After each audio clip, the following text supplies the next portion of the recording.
యువగళం ఈ యువగళం సభకి ఆహ్వానించిన జాతీయ అధ్యక్షులు కింజరాపు అచ్చెన్నాయుడు గారికి, రాష్ట్ర తెలుగుదేశం అధ్యక్షులు కింజరాపు అచ్చెన్నాయుడు గారికి, తెలుగుదేశం జాతీయ అధ్యక్షులు శ్రీ నారా చంద్రబాబు నాయుడు గారికి, యువ నాయకులు, తెలుగుదేశాన్ని ముందు తరంకి నడిపిస్తున్న యువ నాయకులు శ్రీ నారా లోకేష్ గారికి, వేదిక పైనున్న తెలుగుదేశం పెద్దలకి, తెలుగు మహిళలకి, తెలుగుదేశం కార్యకర్తలకి, తెలుగుదేశం నాయకులందరికీ పేరు పేరున నా హృదయపూర్వక నమస్కారం. ఈ వేదిక పైన ఉన్న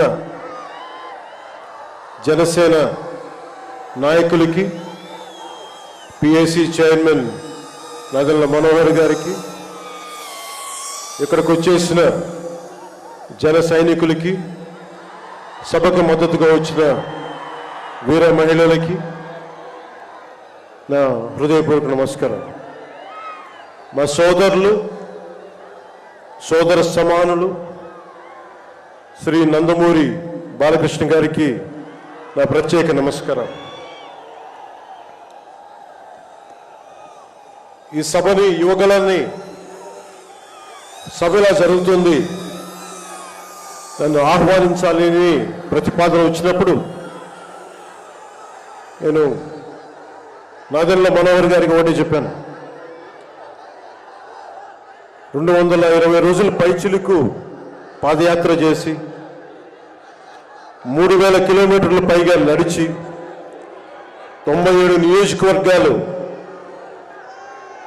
ప్రత్యక్షంగా అక్కడున్న ప్రజల కష్టాలన్నీ, సాధక బాధలు తెలుసుకొని, ఇది లోకేష్ గారి రోజు, ఇది ఆయన రోజున ప్రత్యేకించి ఆయనే ఉండాలి తప్ప ఇంకా వేదిక పైన నేను ఉండడం సబబా అంటే కాదు, మీరు ఖచ్చితంగా ఉండాలి అని లోకేష్ గారు మనస్ఫూర్తిగా నన్ను ఆహ్వానిస్తే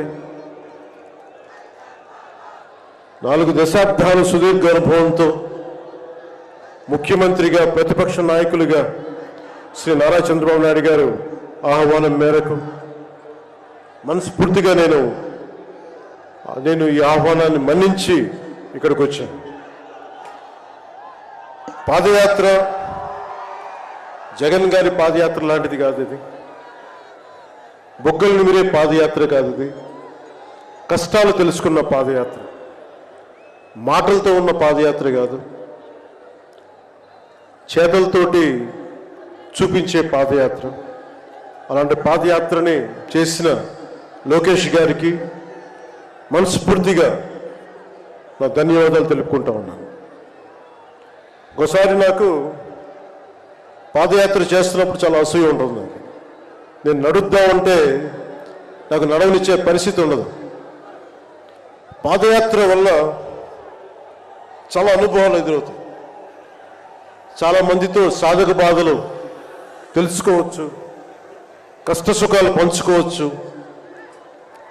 అలాంటి అవకాశం నాకు లేనందుకు ఈరోజు నాకు చాలా బాధగా. అలాంటి నాకు రాని అవకాశాన్ని లోకేష్ గారు దిగ్విజయంగా చేయటం, పూర్తి చేయడం నాకు చాలా ఆనందంగా ఉంది. మన ఆంధ్రప్రదేశ్ స్ఫూర్తి భారతదేశానికి చాలా కీలకమైనది. ఈ రోజున భాషా ప్రయుక్త రాష్ట్రాలు ఏర్పడ్డాయి అంటే పుట్టి శ్రీరాములు గారి బలిదానం, త్యాగ ఫలితం. ఆయన స్ఫూర్తి వల్ల ఈ రోజున మనకి భాషా ప్రయుక్త రాష్ట్రాలు ఏర్పడ్డాయి. సో భారతదేశానికి మనం చాలా స్ఫూర్తినిచ్చిన నేల ఇది. అలాగే ఐఏఎస్లు, ఐపీఎస్లు ఉమ్మడి ఆంధ్రప్రదేశ్కి రావాలని ఉవ్విళ్ళూరేవారు. ఈ ఐఏఎస్ అకాడమీల్లో, నైనిటాల్లో ఉండే అకాడమీస్లో ప్రతి ఐఏఎస్ అధికారి చెప్పేది ఆంధ్రప్రదేశ్ ఒక మోడల్ స్టేట్, అది అక్కడికి వెళ్ళాలి. ఈ రోజున అలాంటి ఆంధ్రప్రదేశ్ ఎందుకు వెళ్ళకూడదో ఆ మోడల్ కింద అయిపోయింది ఈ జగన్ గారి నాయకత్వంలో. నేను చంద్రబాబు గారు జైల్లో అన్యాయంగా పెట్టినప్పుడు నాకు చాలా బాధ కలిగింది.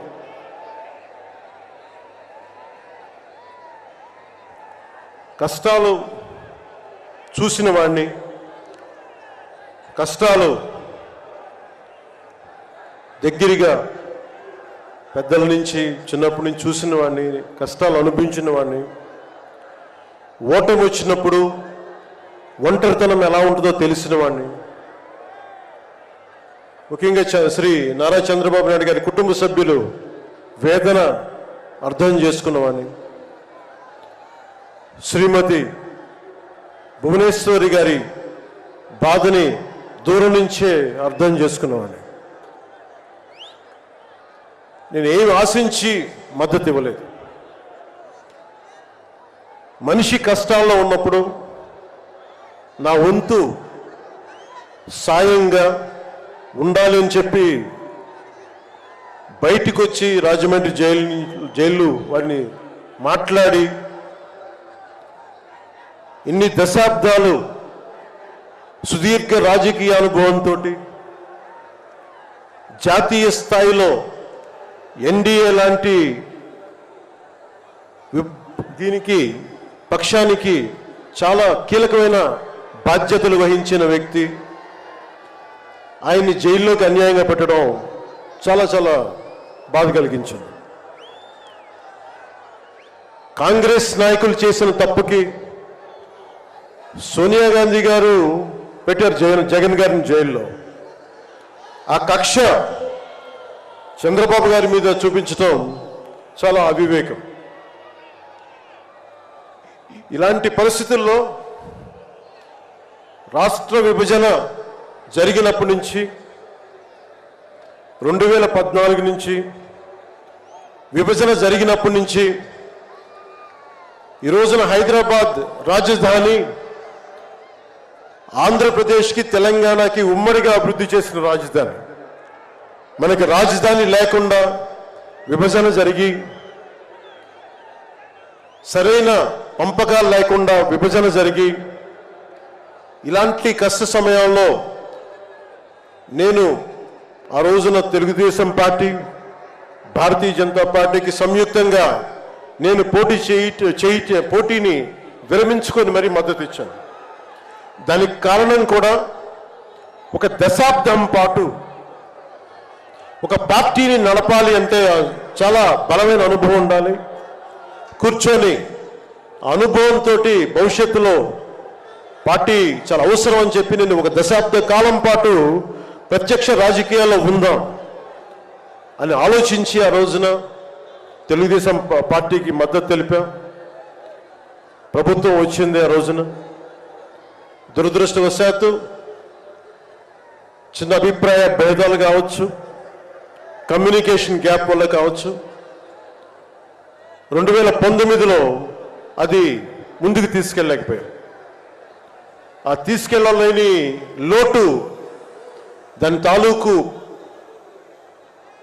రియాక్షన్ వైఎస్ జగన్ ప్రభుత్వం వచ్చేసింది.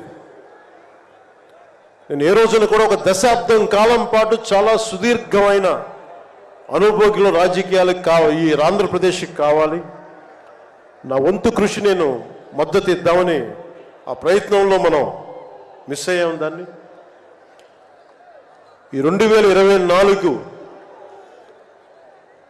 మనం ప్రభుత్వాన్ని స్థాపిస్తున్నాం, మార్పు తీసుకొస్తున్నాం, జగన్ని ఇంటికి పంపించేస్తున్నాం. నేను వింటుంది 25 మంది ఎమ్మెల్యేలని మార్చారు, ఇంకొక 80 మంది మొత్తానికి కలిపి 80 మంది ఎమ్మెల్యేలు మారుస్తున్నారని వింటా ఉన్నాను. మార్చాల్సింది ఎమ్మెల్యేలు కాదు, ఈ రాష్ట్ర ముఖ్యమంత్రి జగన్. నాకు జగన్ మీద వ్యక్తిగతంగా నాకు అసలు కోపం లేదు. నిజంగా ఒక బలమైన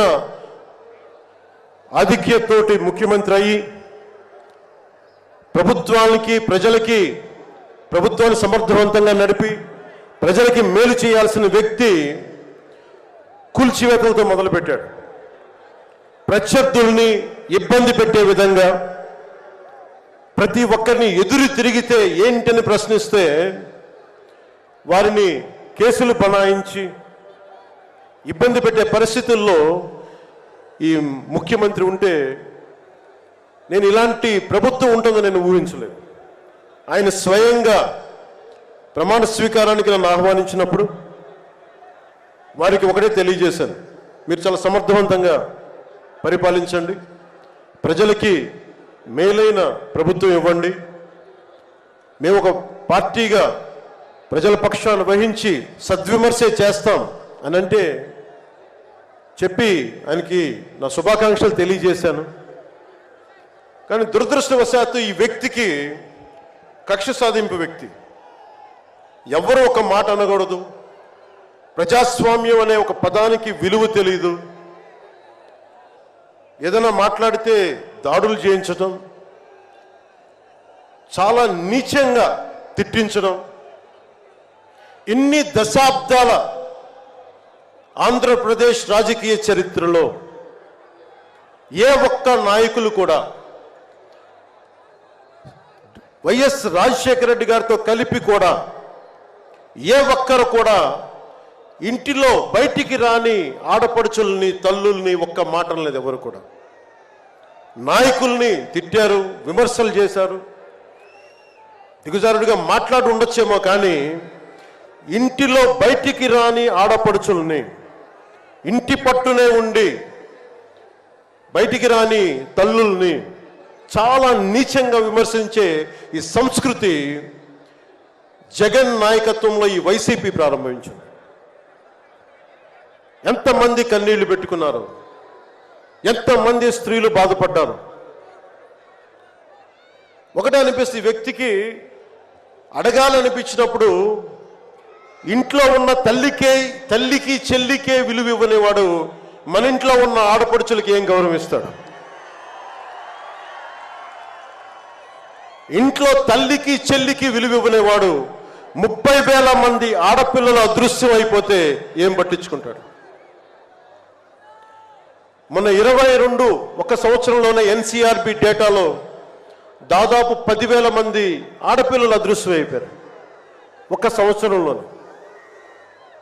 నేను మాట్లాడుతున్నప్పుడు డేటాతోటే మాట్లాడతాను. 2.5 సంవత్సరాల క్రితం వైసీపీ వాలంటీర్ వ్యవస్థలోని కొంతమంది ఒంటరి మహిళల మీద, ఆడపడుచుల మీద డేటా సేకరిస్తున్నారు. దీని మీద మీరు మాట్లాడండి అని చెప్పి చాలామంది పెద్ద స్థాయి వ్యక్తులు నాతో మాట్లాడినప్పుడు దాదాపు ఇన్ని వేల మంది, 30,000 మంది పైచులకు ఆడవాళ్ళు అదృశ్యమైపోయారు, మీరు మాట్లాడండి అని చెప్పినప్పుడు నేను నమ్మలేదు.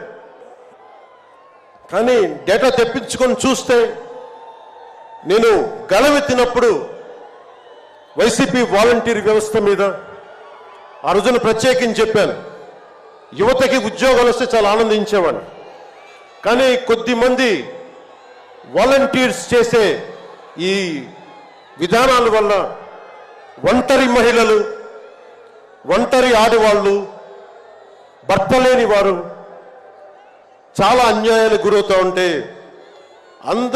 అన్నింటికి తెగించి నేను ఎప్పుడు గొంతెత్తినా ఓట్లుని బేస్ చేసుకొని మాట్లాడను, మార్పుని బేస్ చేసుకొని మాట్లాడతాను, మార్పుని ఆధారం చేసుకొని మాట్లాడతాను. వారాహి యాత్రలో ఆ రోజు ప్రారంభిస్తే నా మీద విపరీతమైన దాడులు జరిగినాయి, విపరీతమైన విమర్శలు, కువిమర్శలు అన్నిటినీ భరించాం. చివరికి విశాఖపట్నంలో కూడా నేను ఎయిర్పోర్ట్ నుంచి మనకి పార్టీ కార్యక్రమాలకు వస్తూ ఉంటే పోలీసుల చేత నన్ను రానివ్వకుండా చేసి, ప్రజలు నమస్కారం చేస్తుంటే ప్రతి నమస్కారం చేయడానికి కూడా ఒక ఉన్నత స్థాయి అధికారి చాలా నీచంగా మాట్లాడి కూర్చోమని చెప్పే స్థాయికి వెళ్ళిపోయింది ప్రభుత్వం. పొరపాటు ఆయన పక్కనే స్టాండింగ్ ఇన్స్ట్రక్షన్స్ వస్తూ ఉన్నాయి అధికారికి.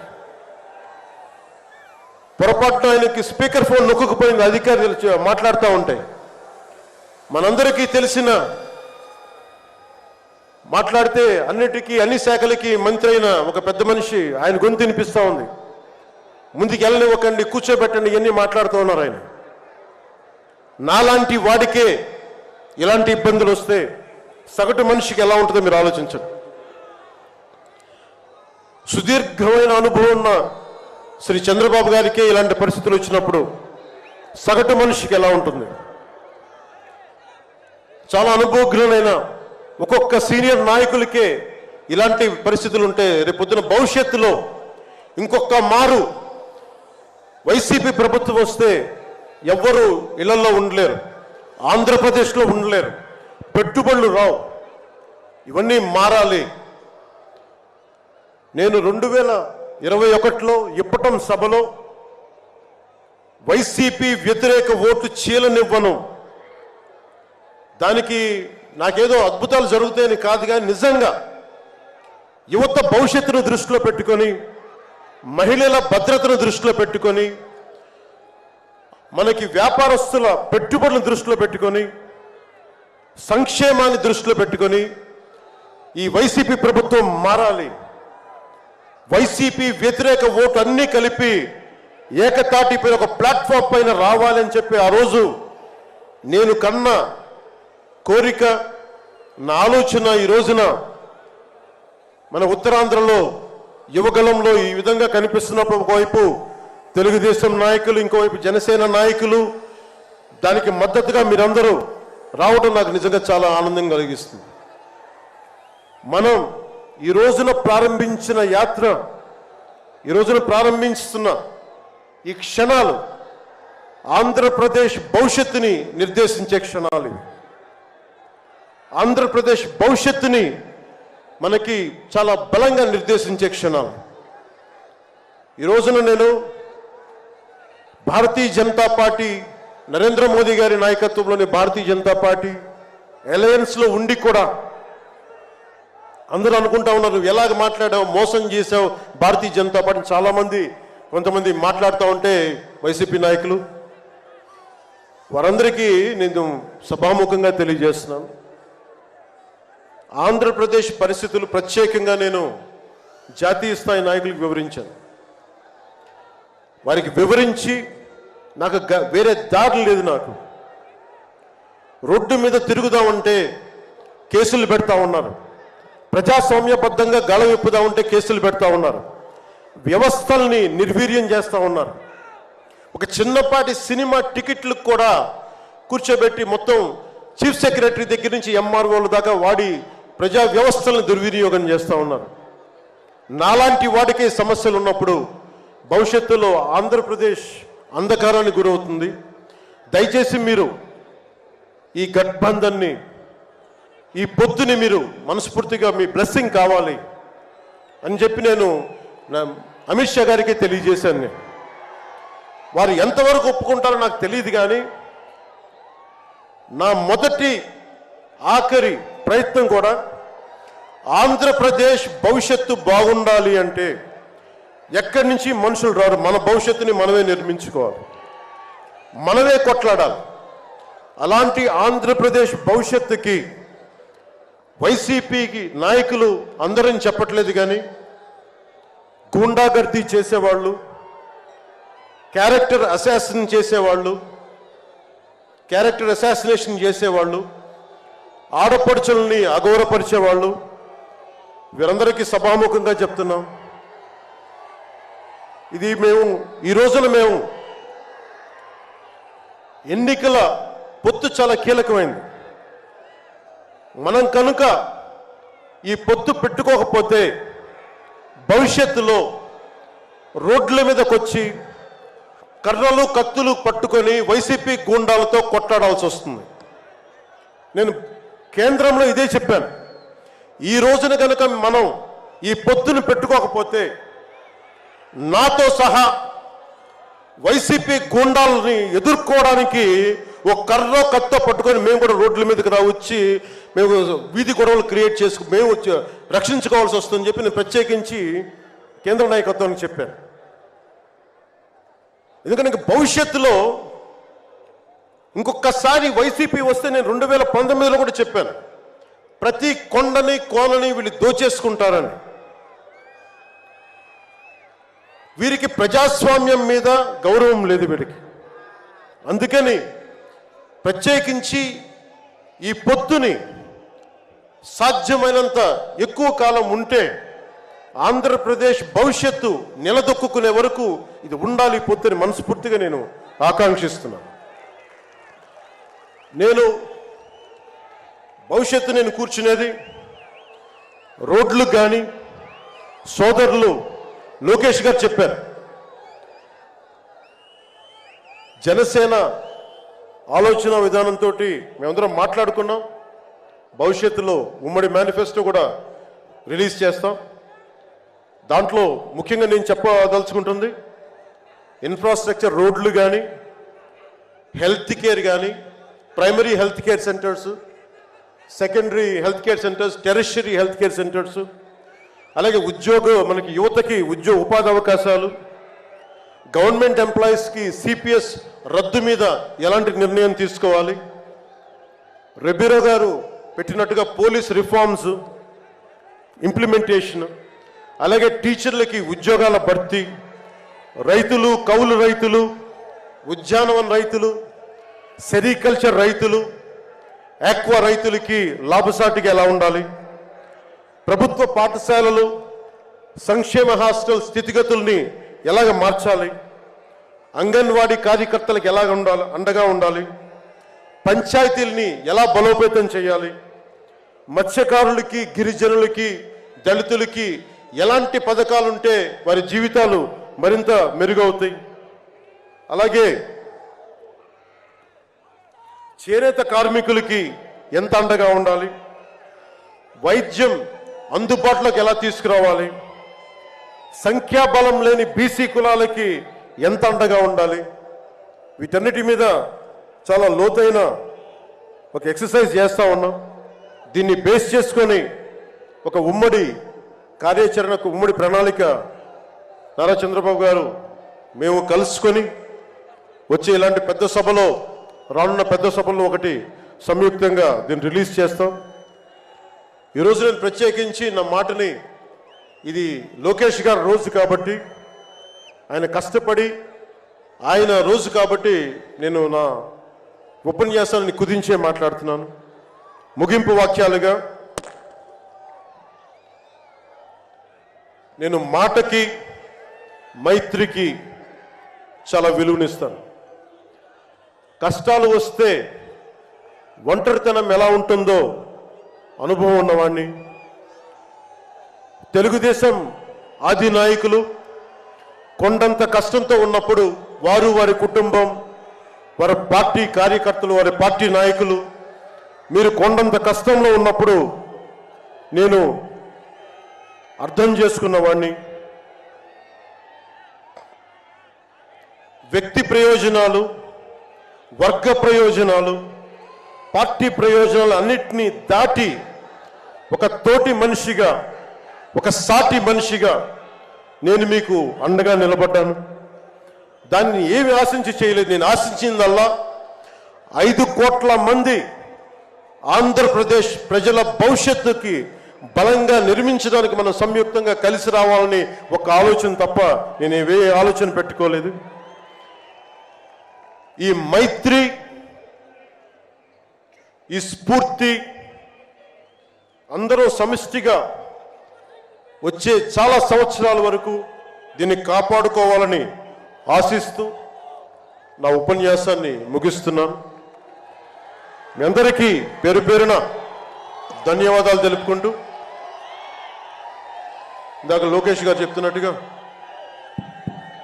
హలో ఏపీ చెప్పుకుందాం ఒకసారి. Hello AP, hello AP. వైసీపీకి బాయ్ బాయ్ చెప్దాం, మన ప్రభుత్వాన్ని స్థాపించుకుందాం, భవిష్యత్తు నిర్మించుకుందాం అని తెలియజేసుకుంటూ మీ అందరికీ పేరు పేరున ధన్యవాదాలు తెలుపుకుంటూ, తెలుగుదేశం జనసేన మైత్రి వర్ధిల్లాలి, ఇది చాలా అద్భుతంగా సాగాలని మనస్ఫూర్తిగా కోరుకుంటూ, దీనికి బీజేపీ అధినాయకత్వం సంపూర్ణమైన ఆశీస్సులు అందజేస్తారని మనస్ఫూర్తిగా ఆకాంక్షిస్తూ సెలవు తీసుకున్నాను. జై హింద్. ఈ వీడియో మీకు నచ్చినట్టయితే లైక్ చేయండి, షేర్ చేయండి, కమెంట్ చేయండి, సబ్స్క్రైబ్ చేయండి.